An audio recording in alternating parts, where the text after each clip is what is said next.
Oke, kalau gitu Ibu share screen ya. Oke.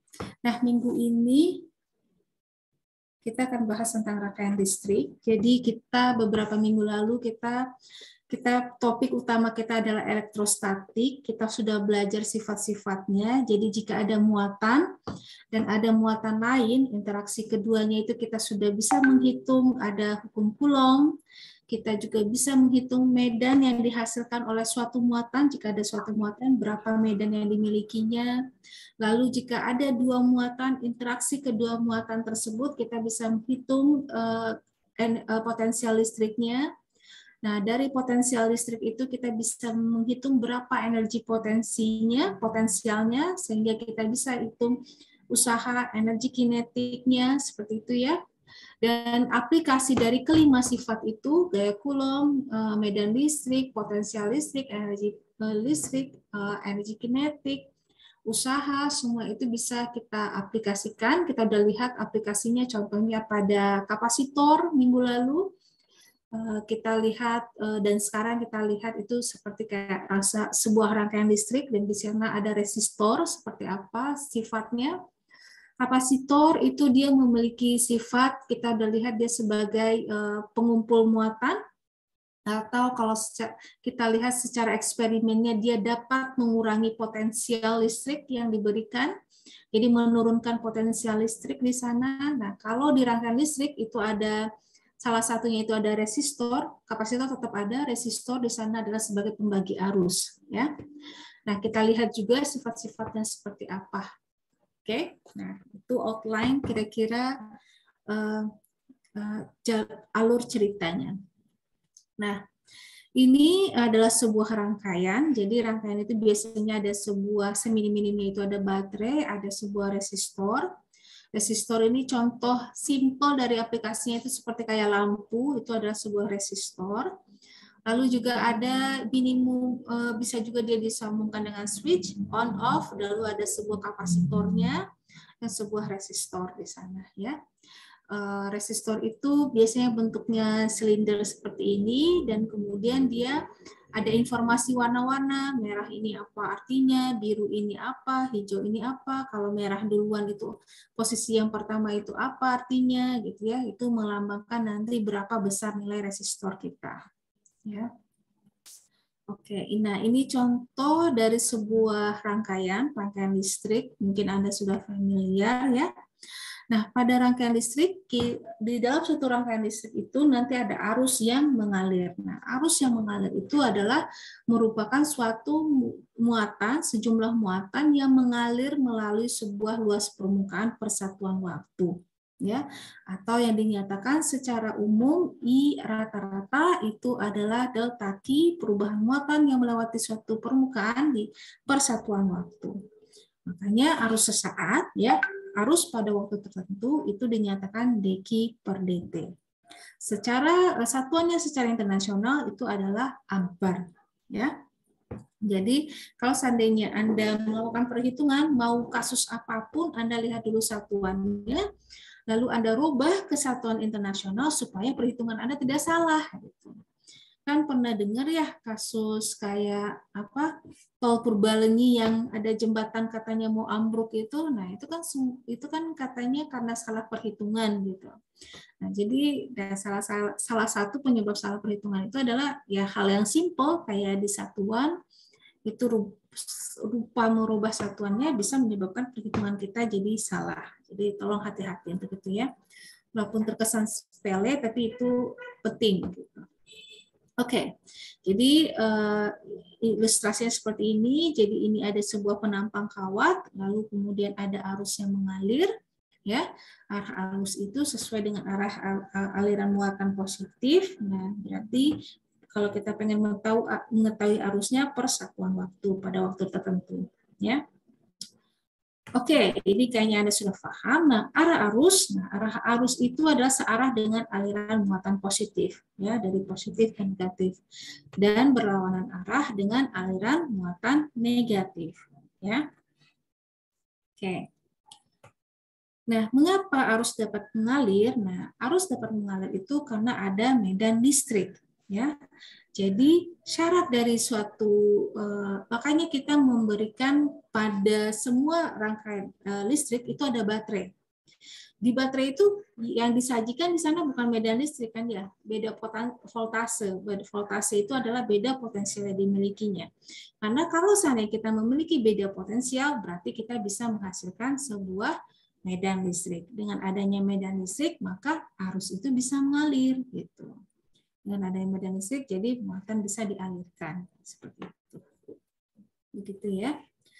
Oke, lalu apa bedanya Bu baterai yang A2, baterai A3, baterai kotak? Nah itu tergantung jumlah voltase yang kita gunakan, berapa medan yang perlu kita berikan sehingga sejumlah arus bisa dialirkan di rangkaian tersebut. Misalkan ada sebuah lampu yang membutuhkan arus berapa tertentu sekian gitu. Nah untuk itu kita butuh arus supaya arusnya bisa mencapai misalkan 10 ampere ya kita butuh sebuah beda potensial tertentu gitu. Nah, makanya kita menggunakan sumber tegangannya beda-beda gitu. Tergantung dengan kebutuhan. Itu ya.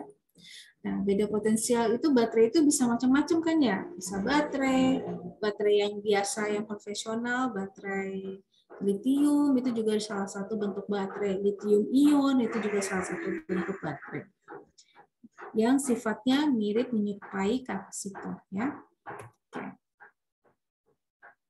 Kita sudah belajar di elektrik kan ya, minggu lalu sudah selesai ya. Oke. Nah, ketika arus mengalir, konduktor tidak lagi sebagai sebuah permukaan ekuipotensial yang mana artinya medannya itu tidak nol di sana ya. Jadi karena dia memiliki medan, makanya arus bisa mengalir. Oke, ada pertanyaan sampai di sini? Halo, ada pertanyaan kah? Sepertinya tidak. Belum, Bu. Oke, belum. Oke, kita lanjutkan ya. Nah, sekarang tadi kita sudah bahas tentang arus, sekarang kita lihat rapat arus. Nah, secara umum rapat arus itu adalah arus dibagi dengan luas permukaan. Nah, persamaannya itu adalah, jadi arus itu adalah integral dari jumlah dari rapat arus dikali dengan luas permukaan. Jadi misalkan ini ada sebuah kabel, kemudian ini ada luas permukaan. Jadi ada norma bidangnya, jadi J.dA ya, rapat arus dikali dengan luas permukaannya, dA. Dan S ini adalah permukaan surface, jadi integral dari integral permukaan dari J.dA. Nah, hukum Ohm ya menyatakan bahwa beda potensial yang dimiliki pada suatu rangkaian itu sebanding dengan arus yang mengalir dikali dengan hambatannya. Jadi semakin kecil hambatannya, semakin besar arus yang mengalir gitu ya. Dan hambatan itu dinyatakan dengan rho dikali L dibagi dengan A. Yang mana R itu memiliki satuan adalah ohm ya. Ingat juga hati-hati dengan dalam perhitungan kita harus merubah ada dalam bentuk mili ohm, mega ohm itu dirubah ke dalam ohm ya. Karena antara mega dan ohm itu tandanya kebalikan ya. Suka kelihatan mirip gitu antara mega dan ohm tersebut. Oke. Rasanya tidak ada ya, bertanya ini materinya hampir sama dengan dari SMA.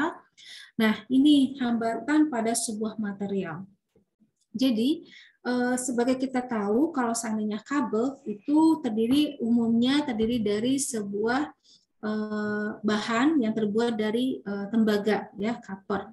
Nah, jadi dari sini kita lihat. Jadi, kalau seandainya kita butuh arusnya besar, ya, maka kalau arus besar kita jangan menggunakan kabelnya yang serabut kan ya, kita harus menggunakan kabel yang kuat, yang kabel yang tunggal istilahnya.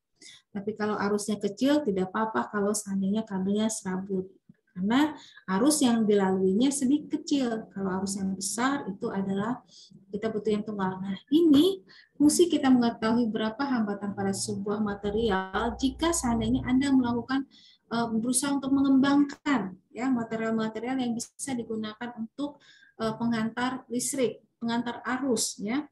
Nah, sejauh ini itu kalau banyaknya itu logam, jadi copper. Nah, orang berusaha berpindah ke ini fiber optik kan ya. Nah, makanya kalau kita lihat kan sekarang kayak provider internet kayak IndiHome, First Media, mereka ngeklaim itu menggunakan fiber optik karena dia bisa mengantarkan arus lebih besar ya. Jadi muatannya itu lebih besar, tidak hambatannya itu lebih kecil dibandingin dengan di copper gitu.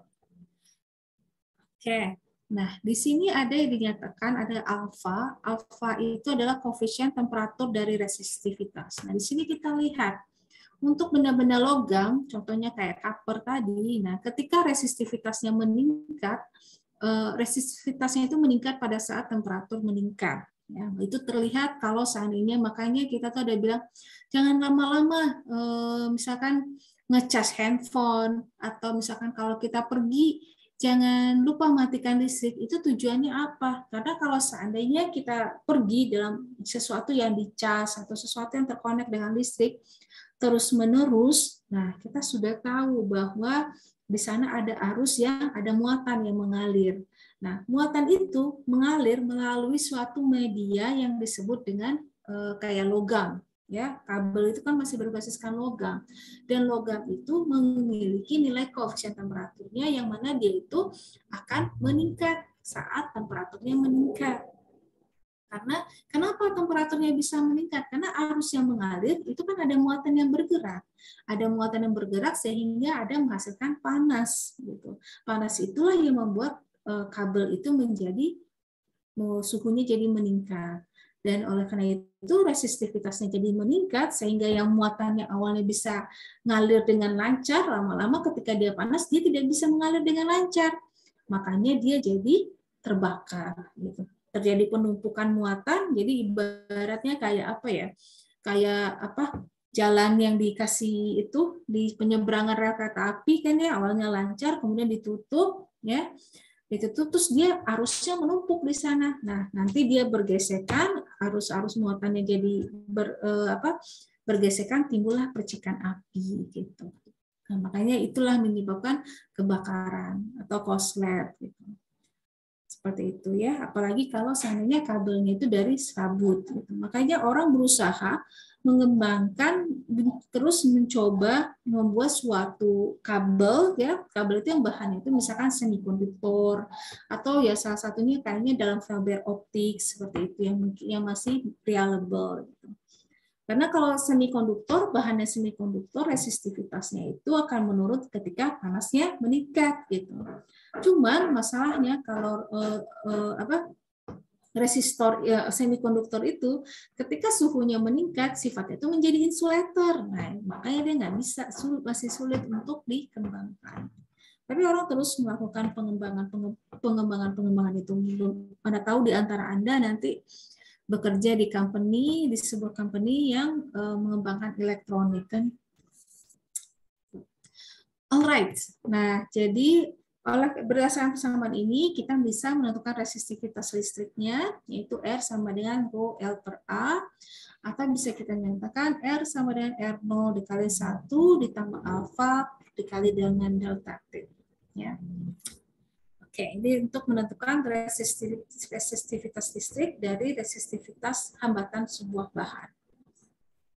Lalu daya listrik. Nah, daya listrik kita mungkin sering mendengar, daya listrik itu yang sering dengar, oh berapa sih listrik di rumah kamu? 2.200, 1.300, 900.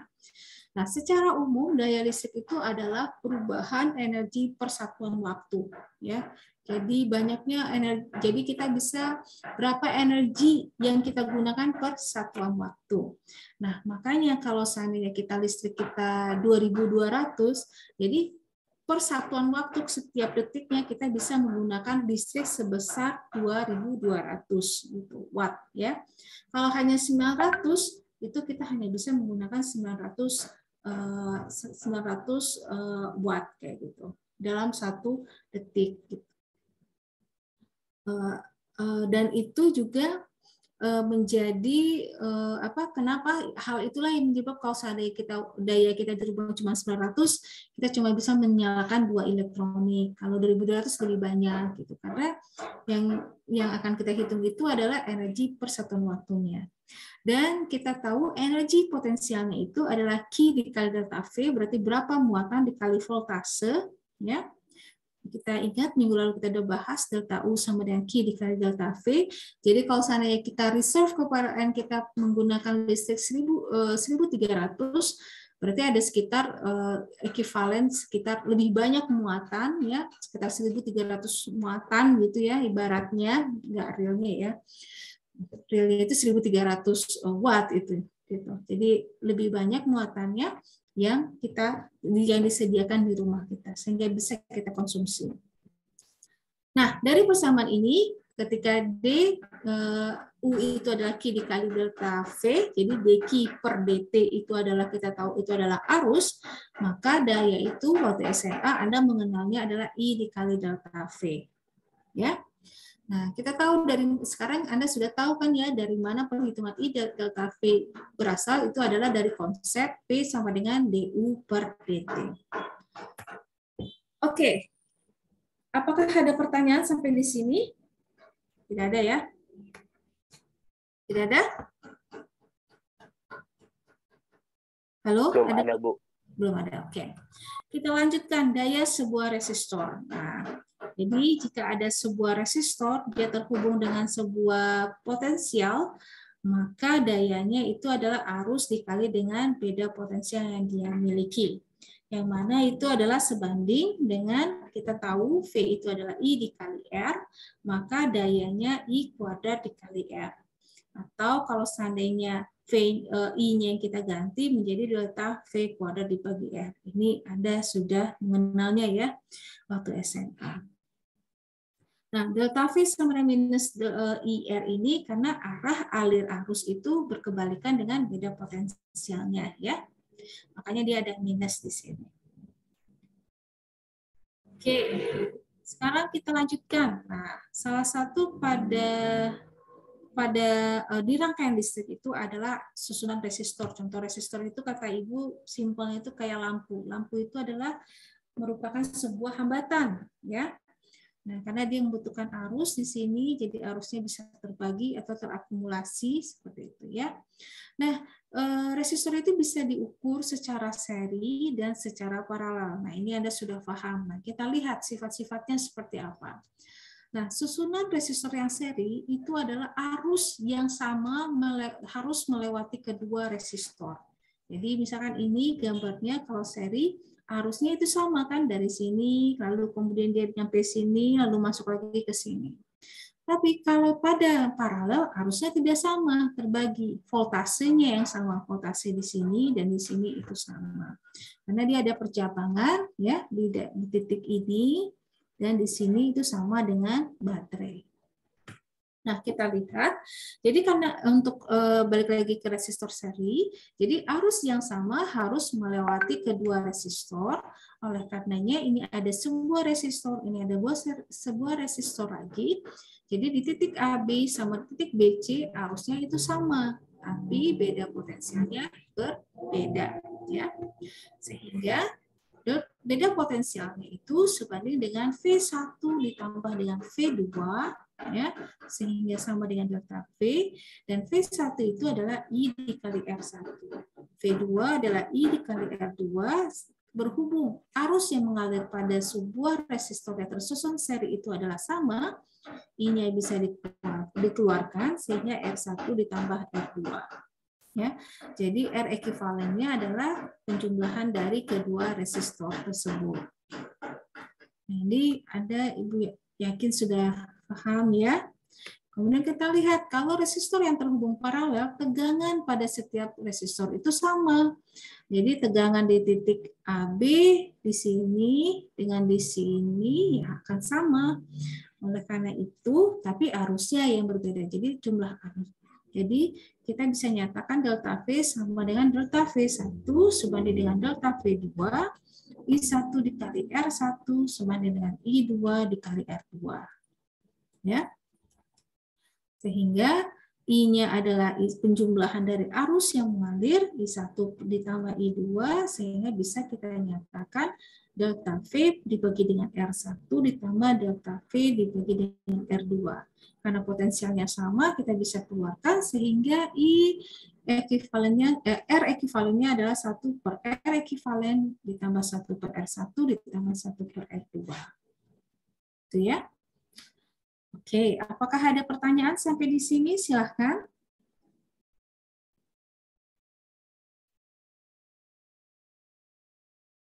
Ada yang bertanya?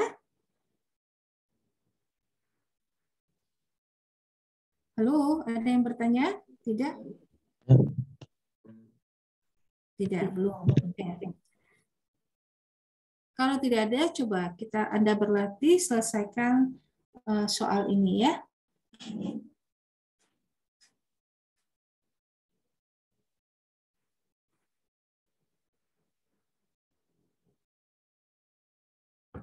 Coba di screenshot karena Ibu akan ngedit slide untuk bikin jawaban untuk soal ini.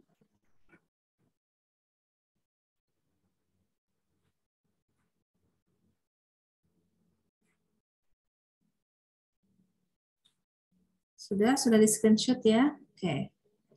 Ibu akan stop share karena Ibu akan ngedit slide-nya ya.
Oke, silakan raise hand.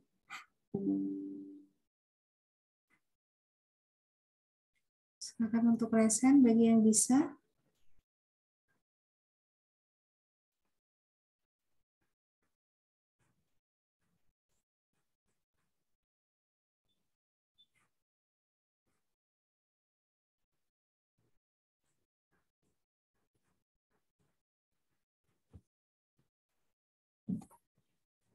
Oke, Dimas. NIM-nya 174. 174. Oke, silahkan Dimas dinyalakan videonya. Bu, ini jelasinnya annotate atau bagaimana, Bu? Apa? Narator aja. Di annotate atau bagaimana, Bu? Apa? Di annotate atau bagaimana? Atau menunjukkan? Boleh kalau mau. Atau narasi aja disampaikan juga nggak Oh, apa-apa. narasi aja ya, Bu. Ya. Awalnya saya mengerjakannya di yang C itu, Bu. Yang belakang. Yang di kanan. Itu yang R8 sama R10 kan seri, Bu. Jadi itu ditambah jadi 12 ohm. Nah, lalu yang hasilnya tadi itu diparalelkan dengan yang R9. Berarti 12 sama 6 jadi 4 ohm. Iya. Lalu yang 4 ohm tadi ditambahin dengan yang R7 jadi 12 ohm. Nah, yang jawaban yang tadi, hasil tadi itu diparalelkan dengan R6. Jadi 6 ohm dan 12, 4 ohm lagi, Bu. Lalu 4 ohm itu ditambahin dengan R5 karena seri, jadi 8 ohm. Lalu yang 8 ohm tadi diparalelkan dengan R4 jadi 4 ohm. Lalu diserikan dengan yang R3 jadi 8 ohm. Lalu yang yang 8 ohm tadi diparalelkan dengan R2 jadi 4 ohm. Lalu tinggal sisa 4 ohm dengan R1 itu seri, jadi 10 ohm, Bu, jawabannya. Oke. Sip, benar. Terima kasih Dimas. Oke, kita lihat bersama-sama ya. Nah, pertama, seperti yang disampaikan oleh teman Anda, kita asumsikan misalkan RA, penggantinya.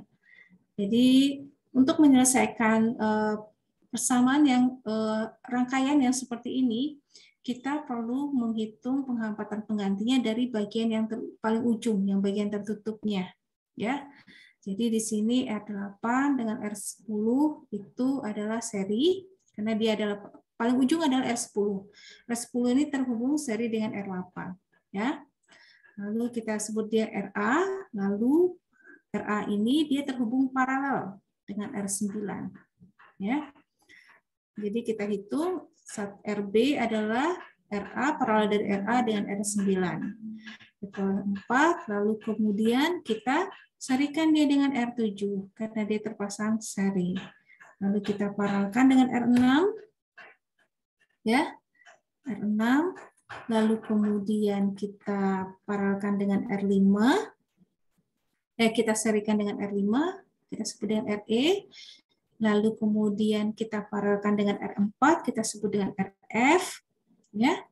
Lalu kita serikan dengan R3, kita sebut dengan RG. Lalu kita RG ini terhubung paralel dengan R2. Ya. Oh, ini belum RH, menjadi RH.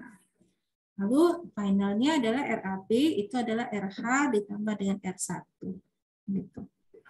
Apakah ada yang mau bertanya? Silahkan. Izin bertanya, Bu. Ya, silahkan. Itu bukannya pakai jembatan Wheatstone itu ya, Bu? Oh, yang jembatan Wheatstone. Nah, jembatan Wheatstone itu tuh secara teori itu tuh bukan konsep dalam menghitung hambatan. Jembatan Wheatstone itu cara untuk mempermudah dalam menghitung, mencari hambatan pengganti. Nah, kalau pakai jembatan Wheatstone hasilnya sama atau beda dengan konsep ini? Karena jembatan Wheatstone itu kalau nggak salah ada segitiga, terus ada persilangan gitu kan ya?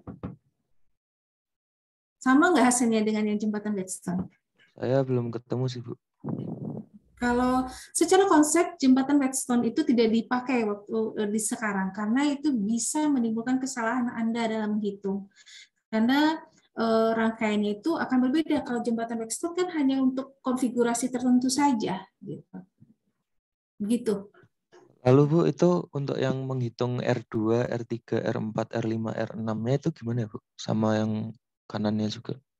Iya, jadi pertama R8 dengan R10 kita serikan, lalu dia diparalelkan dengan R9, lalu R9 diserikan dengan R7, hasilnya diserikan dengan R7, lalu diparalelkan hasilnya, lalu diparalelkan dengan R6. Nah, R6 ini terhubung seri dengan R5, jadi kita serikan, hasilnya mereka kan terhubung paralel, jadi kita paralelkan dengan R4, kayak gitu. Nah, R4 terhubung seri dengan pengganti. Dari sini R4 itu dia di RF. Nah, dia terhubung seri dengan R3. Kayak gitu.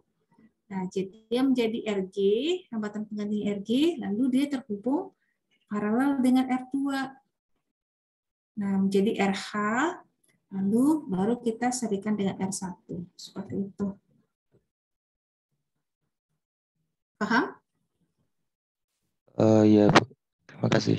Ya. Ada yang bertanya lagi? Silahkan. Ada yang masih bingung kah? Susah-susah gampang ya kayaknya. Kelihatan itu apa? Susah gitu, jelimet hambatannya, tapi setelah dihitung oh gampang gitu. Tinggal seri paralel, seri asalkan kita tahu hubungan antara mereka.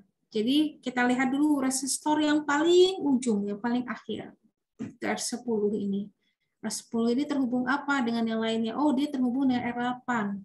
Dia juga terhubung dengan R9. Dengan R8 itu seri, lalu dia yang bagian ini kan paralel dengan R9. Nah, begitu juga R9 ini dia terhubung seri kan ya dengan R7. Gitu. Kita cari hambatan penggantinya, lalu kita paralelkan dengan R6. Lalu nanti hambatan penggantinya kita serikan dengan R5 karena dia terhubung seri. Begitu seterusnya. Ya. Paham? Ada pertanyaan lagi? Paham kah? Halo? Paham, Bu. Oke, good. Kalau gitu kita lanjut tentang hambatan dalam. Jadi baterai nyata memiliki hambatan dalam yang mana itu dinyatakan dengan R kecil. Hambatan dalam ini sangat kecil, tetapi dia nilainya tidak nol. Jadi kalau seandainya ada sebuah baterai, di dalam baterai itu ada beda potensial yang dilambangkan dengan E, lalu ada hambatan dalamnya R kecil. Lalu ada arus yang mengalir, ya, muatan positif, ya, searah dengan arah dari muatan positif ke muatan negatif. Begitu juga dengan arus searah dengan arah aliran muatan positif. Nah, kemudian ada sebuah hambatan masuk ke sebuah hambatan lalu balik lagi ke kutub negatif, gitu ya. Nah, tegangan pada terminal itu pada baterai itu sebanding delta V itu adalah VB dikurang dengan VA, V di sini dikurang dengan ini atau sebanding dengan E dikurang dengan I dikali R. Ya. Meskipun Anda hubung singkat ujung-ujungnya Anda tidak akan memperoleh arus tak hingga kalau seandainya pada baterai ya. Oke, nah sekarang kita lihat hukum Kirchhoff. Nah, hukum Kirchhoff ini adalah suatu konsep dalam menyelesaikan menentukan arus pada sebuah rangkaian. Jadi beda dengan jembatan Whetstone, itu adalah suatu trik untuk menghitung hambatan pengganti pada sebuah rangkaian. Tapi kalau hukum Kirchhoff itu adalah suatu konsep, ya, konsep dasar hukum yang berlaku untuk menentukan hambatan, beda potensi, terutama arus yang mengalir pada sebuah rangkaian. Ya, nah caranya itu macam-macam. Yang penting Anda konsisten dengan aturan yang ada. Nah, contohnya seperti ini. Pertama, hukum Kirchhoff pertama itu adalah jumlah arus yang masuk pada suatu persimpangan haruslah sama dengan jumlah arus yang keluar dari persimpangan. Jadi arus yang masuk sama dengan arus yang keluar. Ya. Contohnya pada percabangan seperti ini ada arus yang masuknya adalah I1, kemudian dia berubah menjadi I2 dan I3. Nah, ini hukum Kirchhoff pertama. Ibu rasa untuk hukum Kirchhoff pertama Anda sudah paham semuanya. Nah, hukum Kirchhoff kedua, nah, jumlah beda potensial yang terdapat pada semua elemen listrik dalam rangkaian yang tertutup itu adalah 0. Ya, jadi jumlah semuanya itu adalah 0 potensialnya. Atau itu dinyatakan delta V sama dengan minus integral E dot ds itu sama dengan 0. Ya. Nah, kita lihat seperti apa ilustrasinya perubahan potensial yang dari hukum Kirchhoff kedua ilustrasinya. Misalkan kita dari titik A, ya titik A, lalu kita ke beda potensial dengan ada beda potensial, ya jadi arusnya voltasenya meningkat. Lalu kemudian kita ada hambatan dalam di sana, voltasenya menurun. Lalu kemudian dia dari B ke C, dia arusnya sama ya, tidak terjadi ada perubahan beda potensial. Lalu kembali lagi ke titik awal di sini di titik D, ya di sini yang mana itu sama dengan A dan beda potensialnya jadi 0. Jadi pada suatu rangkaian tertutup beda potensialnya itu adalah 0. Itu hukum Kirchhoff kedua. Nah, inilah yang kita gunakan untuk menentukan arus, menyelesaikan problem pada sebuah rangkaian. Nah, contohnya, ini contoh ya. Tahap-tahapan yang dilakukan itu adalah pertama kita sederhanakan resistornya dulu, ya, bila mungkin ya, sesederhana mungkin. Yang kedua, kita gunakan aplikasikan hukum Kirchhoff pertama, yaitu tentukan arah arus. Lebih mudah jika misalkan arus yang keluar dari potensial positif lalu masuk lagi ke potensial negatif kayak yang gambar barusan ya. Jadi dari sini dari positif keluar kemudian masuk lagi ke potensial negatif gitu. Lalu kita tentukan loop dan arahnya pada rangkaian. Bisa lebih dari satu tergantung percabangan dalam rangkaian kita ya. Yang keempat, tuliskan persamaan hukum Kirchhoff 1 dan hukum Kirchhoff kedua yang berlaku pada loop kita. Dan yang keempat, kita selesaikan matematika. Nah, ini secara umum tahapan untuk menyelesaikan rangkaian, permasalahan pada rangkaian itu seperti ini menggunakan hukum Kirchhoff. Nah, masalah arah loop, arah arusnya itu tergantung Anda masing-masing ya. Yang penting kita konsisten. Nah, ini contohnya, contoh yang sederhananya. Berapa yang arus yang melalui baterai yang di bawah ini? Nah, pertama, kita sederhanakan dulu rangkai resistornya, kan ya tahapan pertama. Rangkaian resistor sudah sederhana. Karena ini sudah nggak bisa lagi ya kita sederhanakan. Ini ada baterai juga, ini ada hambatan, ada hambatan, ada hambatan. Yang kedua, langkah kedua dan ketiga tentukan arah arus. Ya, lebih mudah jika misalkan arus keluar dari potensial yang positif. Nah, dari sini misalkan. Tentukan loop dan arahnya pada rangkaian, bisa lebih dari satu. Nah, di sini arusnya kita misalkan, nah keluarnya dari yang sini, ini adalah I1. Ini untuk perhitungan ini ya, bebas Anda mau melakukan hal yang bagaimana, tapi yang penting Anda konsisten. Kemudian kalau untuk contoh ini, arusnya keluar dari sini ada I1 lalu masuk R2 lalu bercabang menjadi I2 dan I3 ya lalu bertemu lagi di titik B dan menjadi I1 dan bertemu dengan sebuah resistor R2 ya itu untuk arah arusnya di sini ya Bu saya maunya arusnya keluar dari sini ya silakan yang penting Anda konsisten ya. Kemudian untuk arah loopnya, Ibu tentukan yang loop pertama itu adalah arahnya ke sini, ya anti clockwise. Yang kedua juga anti clockwise, ya. Oke. Nah, sekarang kita masuk ke perhitungan. Kita masukkan ke dalam hukum Kirchhoff di dalamnya. Hukum Kirchhoff pertama, ini ada percabangan di sana, I1 sama dengan I2 ditambah I3. Kemudian untuk hukum Kirchhoff kedua, ya pada loop 1 kita lihat nih kan dia mengalir dari arusnya mengalir dari keluar dari kutub positif ya delta IR sama dengan 0 kan delta V-nya sama dengan 0 hukum Kirchhoff kedua jadi I1 dikali dengan R/2 ya bertemu dengan hambatan, lalu dia berubah menjadi I2, masuk ke R1 dengan R1, I2 dikali R1, lalu arusnya ngalir lagi menjadi I1, bertemu dengan R/2. Ya. Lalu dia ketemu dengan sebuah baterai bagian kutub negatif dari baterai yaitu minus 2N. Berdasarkan hukum Kirchhoff kedua, itu sigma delta V sama dengan 0 pada rangkaian tertutup kan ya. Jadi ini 0. Kita sederhanakan ya, persamaannya menjadi I dikali I1 dikali R ditambah I2 dikali R sama dengan 2 dikali E, 2E. Nah, begitu juga dengan yang loop kedua, kita lihat. Loop kedua sigma I R sama dengan 0. Nah, kita mulai dari arusnya. Ini ada GGL, lalu kemudian arahnya kan loopnya ya, arahnya kan ke sini. Nah, ketemu dengan R, tapi arusnya kebalik, jadi minus I2 dikali R.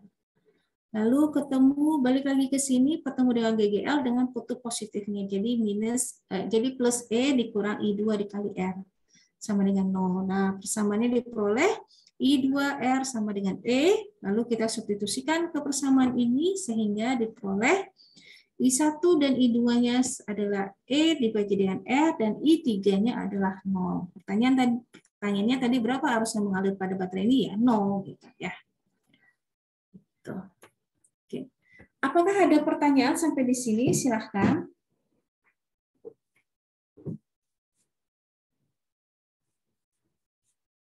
Ada yang bertanya?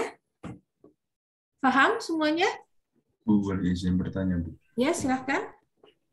Untuk menentukan arah loopnya bebas kan, Bu? Iya, bebas. Yang penting Anda konsisten ya dengan aturan-aturannya. Misalkan kalau Anda ketemu bagian yang negatif, kutub negatif, ya negatif. Kemudian arus, jika arusnya berkebalikan dengan arah loop, ya itu berarti arusnya negatif, kayak gitu. Seperti kayak gini nih, contoh di loop 2. Gitu. Tapi yang penting Anda mengikuti tahapan yang ini, yang 5 ini.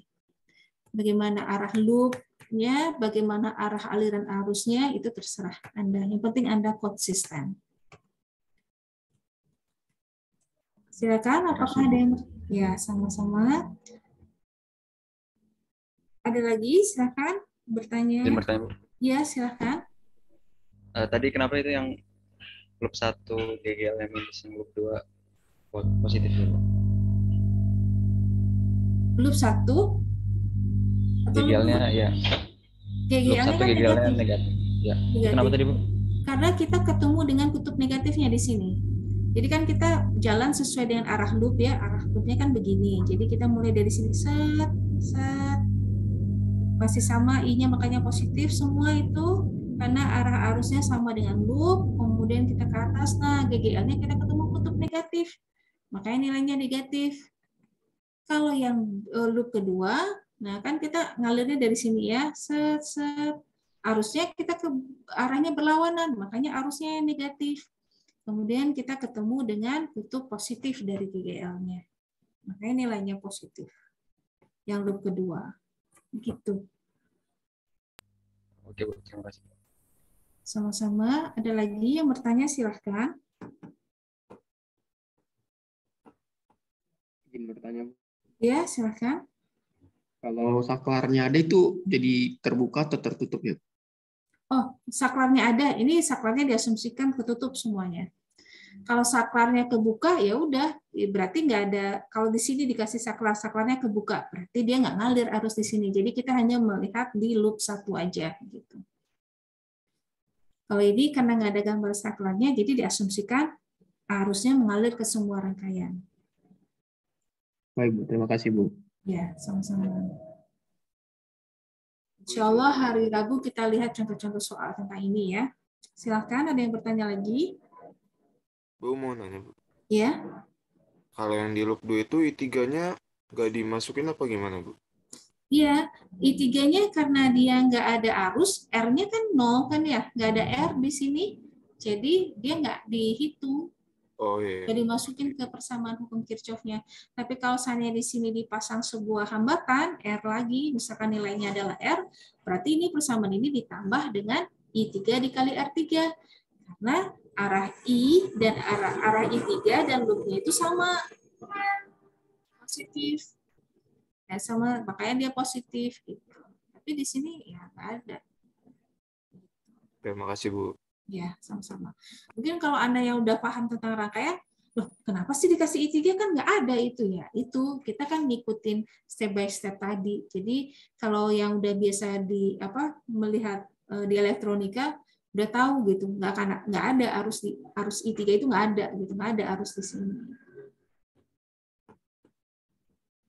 Arusnya itu cuma ada 2 jenis. Oke, ada pertanyaan lagi? Silakan.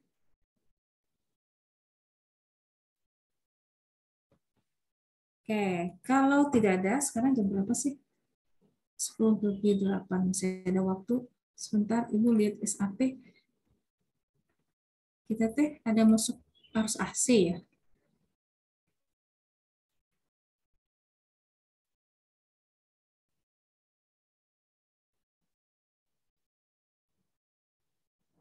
Oke.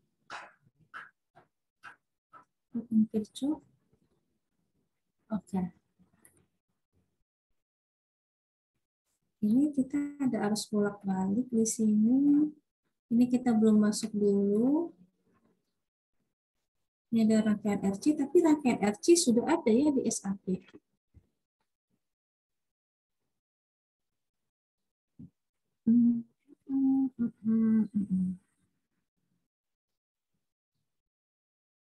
Oke, cek untuk rangkaian sederhana dalam arus searah.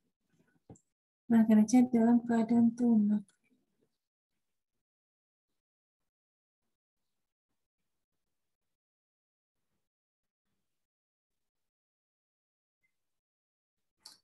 Oke, kalau gitu, karena kita ada waktu, kita lihat nih contoh soal. Nah, perhatikan gambar rangkaian di bawah ini. Tentukan beda potensial titik, hanya kurang titik A dan B. Ya. Berapa beda potensial di titik A, B ini? Tentukan besar arus pada resistor yang 20 ohm. Ini arus pada sini. Nah, ingat ya, ini ada sebuah baterai, ini ada hambatan, lalu ini ada hambatan, ini ada hambatan, lalu ini bercabang, ini ada hambatan. Ya. Nah, ingat, step pertama yang perlu kita lakukan adalah mencari hambatan pengganti. Nah, coba Anda cari hambatan pengganti ini. Silakan kuncinya mau Anda balik-balik rangkaiannya, misalnya gambar rangkaiannya juga nggak apa-apa untuk memudahkan, gitu ya. Silakan coba dikerjakan dulu ya. Nanti silakan raise hand untuk 2 orang.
Oke, silakan raise hand bagi yang sudah selesai.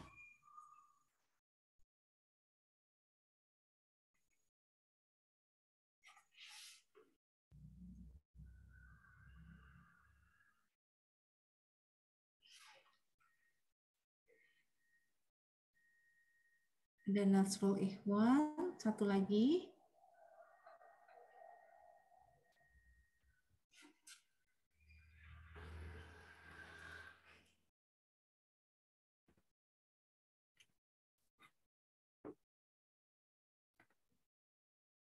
Satu lagi, silakan. Siapa?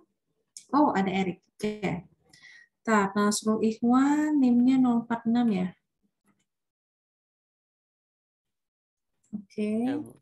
Silakan dinyalakan videonya. Erik, NIM-nya 2222. Erik. Oh, Erik sudah ada 1 poin. Ada yang lain nggak? Kalau nggak ada, kita kasih kesempatan ke Erik. Silakan, Ikhwan. Kalau saya yang pertama nyari hambatan penggantinya dulu, Bu. Iya. Yang 20 sama 5, yang BA itu di jumlah itu seri, itu dapat 25, terus tinggal paralel antara 10, 10, 5 sama 25 tadi. Nanti ketemu hambatan penggantinya 25/11 ohm. Terus nyari I-nya, V per R, 25 bagi 25/11, ketemu arus totalnya 11 ampere, Bu. Terus nyari 11 ampere ya? Coba hambatan penggantinya berapa tadi? 11. 25/11. Berapa itu? 2,2 sekian. 2,2 sekian. Kan itu diparalelkan ya. 1/25 ditambah 1/5 ditambah 1/10. Begitu? Iya, Bu. Lalu kemudian diserikan dengan yang 10. Ya enggak? Enggak Begitu? diserikan dengan 10, Bu. Iya. Kan yang dekat baterai itu ada 10 ohm. Oke, terus kemudian dari situ ditentukan arusnya. Coba Ikhwan. Iya, Bu. Ya. Oh, berarti tadi yang 25 diserikan dulu sama yang 10, Bu. Iya. Enggak, bukan. Kan 25 diserikan dengan yang 5. Tetap ya. Nih, Ibu share screen. Nah, ini 20 dengan 5 diserikan kan ya. Habis itu kan dia terhubung paralel tuh dengan 5. 1/25 ditambah 1/5 ditambah 1/10 kan ya? Oh iya, Bu. Aha. Nah, itu berapa? Sebentar, Bu. 1/5 ditambah 1/10, 1/25. 50/17, Bu. Apa? 50/17. 17. Lalu kemudian dia terhubung seri dengan 10. Berapa itu? 220/17. Jadi berapa? Jadi harusnya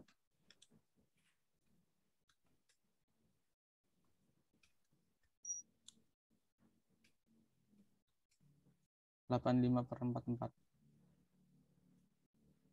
Jadi berapa itu? 1,93. 1,93 ampere. 1,93 ampere. Oke. Tapi di Ibu hasilnya nggak segitu. Oh ya, 1,93 ampere. Oke, benar. Terus kemudian ditentukan, baru ditentukan beda potensialnya. Nah, berapa beda potensialnya? Yang AB? Beda potensialnya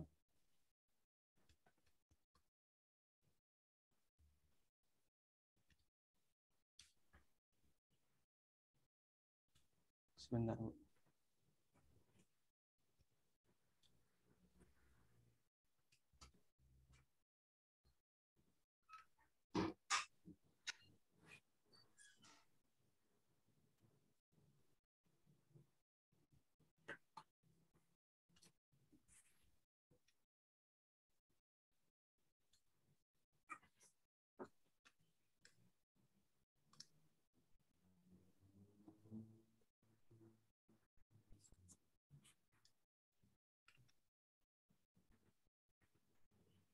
Besar banget.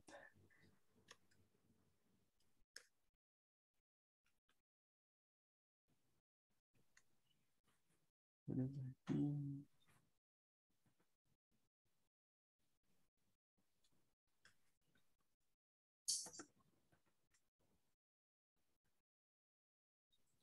VAB-nya kan tadi udah dapat arusnya. ya, Kemudian R-nya pakai yang tadi diparalelkan. yang 5 25, 1/25 ditambah 1/5, yang 50/17 ya tadi ya. Iya, Bu. Nah, dapat kan beda potensialnya? Oh, langsung di itu, Bu. Langsung Iya.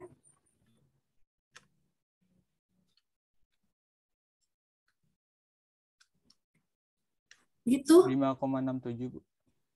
Ya. Benar. Itu ya. Oke. Tadi Ikhwan teh NIM-nya berapa sih? 046, Bu. 046. Hah? 046. Oke, good. Oke, yang kedua siapa? Selain Erik, ada yang mau raise hand, mau nyoba? Oke, Angelik, silakan. NIM 018. Tadi kan dia tanya itu arus pada 20 ohm. Iya. Terus berarti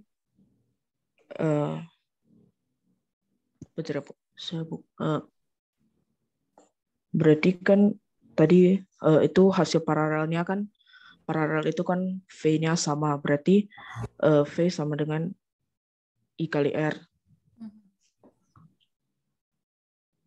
Bentar Bu, saya buka soalnya dulu.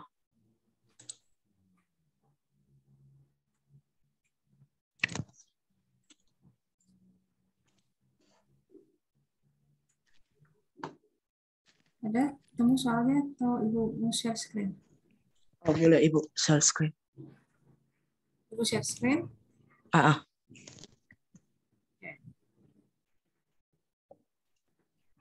Oke. Kan ditanya 20 ohm, terus berarti VAB-nya itu kan tadi VAB 125/22. Terus itu kan seri, berarti voltnya itu kan terbagi karena arusnya sama. Berarti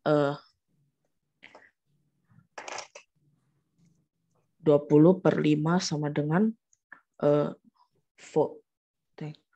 Seri berarti kan 20/5 sama dengan V di 20 bentar Bu.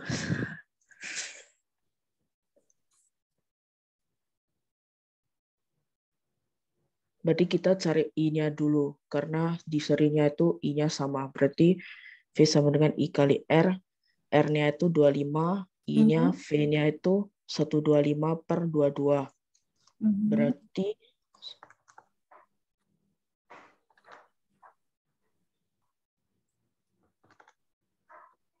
Berarti I-nya itu 5/22. Ya kan? Terus ditanya besar arus di 20 ohm. Berarti I-nya 5/22. Kan seri I-nya sama. 5/22. Ini 5/22. Gini, Angelik, ini kan V di sini kan kita mau menentukan berapa arus di sini ya. Berarti arus di sini kan tinggal dikalikan V dikali R kan ya? Ya. Nah, berarti V-nya kan kita sudah tahu. VAB-nya kan ini ya. VAB di sini sama kan dengan V di sini. Di V di R ini. Berarti tinggal pakai V yang didapat dari A yang tadi dikalikan dengan hambatannya. Gitu aja. Sama nggak gitu nggak caranya? Bukannya itu VAB-nya itu kan terbagi antara 5 ohm sama 20 ohm. Iya. Kan itu seri. Kan ini seri. Iya. Berarti seri kan I-nya sama. Jadi saya Iya. Jadi tinggal apa? Tinggal ditentukan arusnya kan ya, pakai hambatan pengganti VAB dikali dengan R pengganti 25. Ya. Iya. V sama dengan I dikali R. I-nya berarti V dibagi dengan R. VAB-nya kita dapat dari yang A ya. Begitu VAB tuh? iya. Ya. Iya. Dibagi dengan hambatan pengganti kan ya, 25. Iya. Ya. Oke, Dapat 5/22. 5/22. Berarti 5 dibagi 22. 0,2272. 5/22, 0,23. Ntar kita lihat ya. Oke. Oke, terima kasih Angelik. Oke, kita lihat dari A. Ya, dari soal yang A. Yang lain silakan dinyalakan videonya. Jadi kalau seandainya udah selesai soal ini, kita langsung foto absensi ya. Nah, ini gambarnya ini bisa kita balik-balik seperti yang Ibu bilang tadi ya. Ini trik dalam membuat soal. Jadi sebenarnya rangkaiannya itu seperti ini. Jadi yang 20 dan 5, kemudian ini ada titik AB, lalu dia paralel dengan 5, paralel dengan 10, lalu kemudian ini ada 10 lagi. Hambatan 10 yang dekat dengan baterainya ya. Oke. Kita tentukan hambatan ekivalennya, ini seri jadi 25, jadi 25, 50, 10 itu paralel, diperoleh hambatan penggantinya 2,94 ya. Kemudian jadi ini 2,94, lalu kita serikan dengan 10 diperoleh 12,94.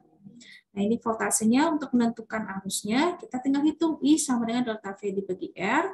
Berarti delta V-nya 25 dibagi dengan 12,94 diperoleh 1,93.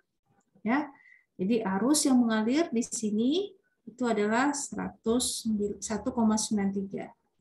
Nah, kemudian dari sini tentukan berapa beda potensial pada titik AB. Nah, dari gambar sini, titik AB itu beda potensialnya sama dengan beda potensial di hambatan 2,94 kan ya. Jadi kita bisa hitung delta V sama dengan I dikali R. I-nya kita hitung 1,93, V-nya adalah R-nya adalah 2,94. Diperoleh delta V-nya 5,68 ya. Seperti yang disampaikan teman Anda tadi Ikhwan. Nah, sekarang untuk yang menentukan berapa besar arus pada hambatan ini, nah berarti arus yang mengalirnya ya VAB-nya itu adalah kita lihat di sini gampangnya VAB-nya kita sudah dapat tadi 5,68, berarti arusnya ya udah tinggal kita cari V sama dengan I dikali R, R-nya pakai R pengganti ya, diperoleh VAB dibagi dengan R pengganti 25 diperoleh 0,227 atau 0,23 ya tadi Angelik ya. Oke, good. Benar, terima kasih Ikhwan dan Angelik. Sekarang kita foto absensi.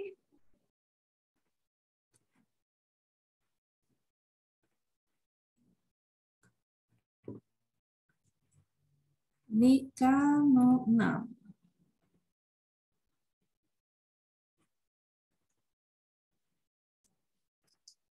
Oke, siap semuanya? Ini Muhammad, siapa sih ini? Videonya nggak nyala. Yang belum nyala, silakan dinyalakan videonya. Oke, saya pertama dulu. Oke, kok pada Vincent nggak nyala? Jadi Muhammad juga nggak nyala. Oke, siap ya semuanya. 1, 2, 3, cheese. Oke. Slide kedua sekarang. Oke. Slide yang kedua. 1, 2, 3, cheese. Oke. Baik, kita ketemu lagi besok di tutorial ya.